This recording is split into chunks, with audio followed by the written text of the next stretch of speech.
Hi friends, ఇవాళ చేపల పులుసు చేస్తున్నాము. వీటికి కావాల్సిన పదార్థాలు చూద్దాము.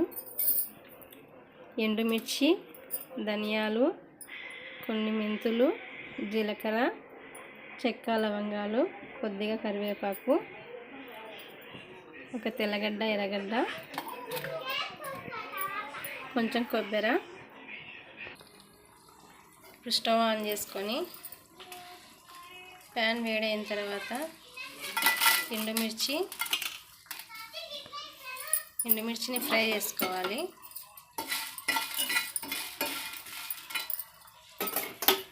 కొద్దిగా ఆయిల్ వేసుకోవాలి ఫ్రెండ్స్ వేయించేటప్పుడు.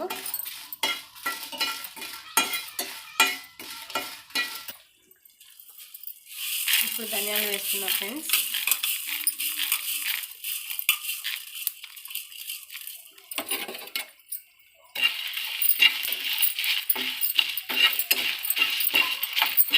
ఇవి కొంచెం రంగు మారేంత వరకు వేసుకోవాలి.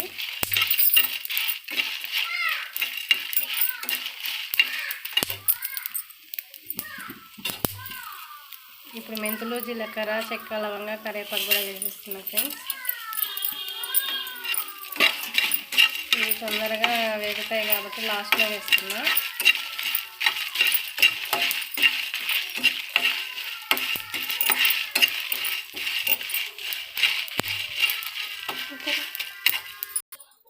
ఇవి వేగిపోయాయి ఫ్రెండ్స్, ప్లేట్లోకి తీసుకున్నాను. ఇప్పుడు ఇవి మిక్సీ పట్టుకుందాము.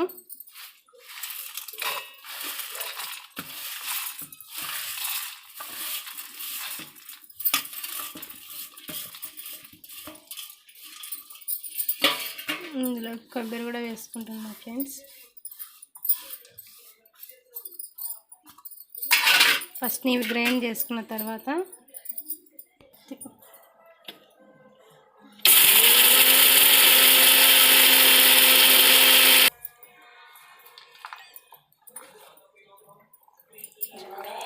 తెల్లగడ్డ, ఎర్రగడ్డ కూడా వేస్తున్నా ఫ్రెండ్స్. చింతపండు కూడా నానబెట్టుకోవాలి ఫ్రెండ్స్. వీటిని కూడా మిక్సీ పట్టుకోవాలి. మిక్సీ పట్టుకున్న తర్వాత ఇలా ముద్దగా రావాలి ఫ్రెండ్స్ మసాలా. ఇప్పుడు శుభ్రంగా కడిగి పెట్టుకున్న చేపల్ని తీసుకొని ఇందులోకి ఉప్పు, కల్లుప్పు వేసుకోవాలి, పసుపు, ముందుగా ప్రిపేర్ చేసి పెట్టుకున్న మసాలా,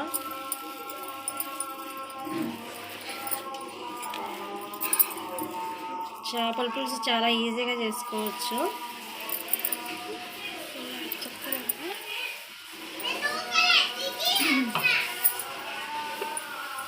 ఇందులో ఆయిల్,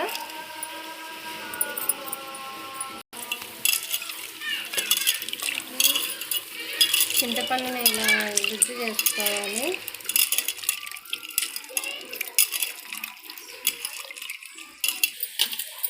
ఫస్ట్ ఈ మసాలా అంతా చేప ముక్కలకు బాగా పట్టించుకోవాలి. ఆయిల్ ముక్కలు అంతా కలిసేటట్టు.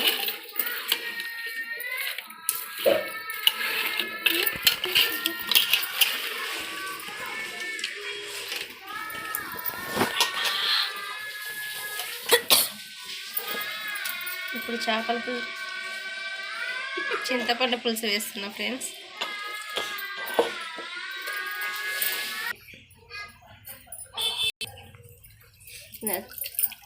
చింతపండు పులుసు వేసుకున్న తర్వాత ఇలా పల్లి పెట్టుకొని చేపలు మునిగేంత వరకు వేసుకోవాలి వాటర్. ఇప్పుడు స్టవ్ మీద పెట్టేస్తున్నా ఫ్రెండ్స్.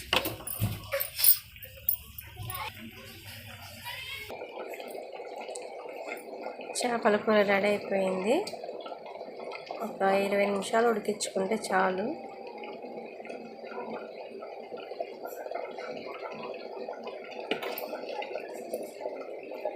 చూడండి ఎంత బాగా కనిపిస్తుందో.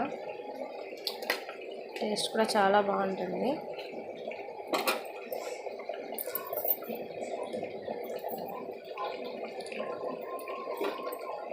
చేపల కూర రెడీ ఫ్రెండ్స్. స్టవ్ ఆఫ్ చేస్తున్నాను. Okay bye.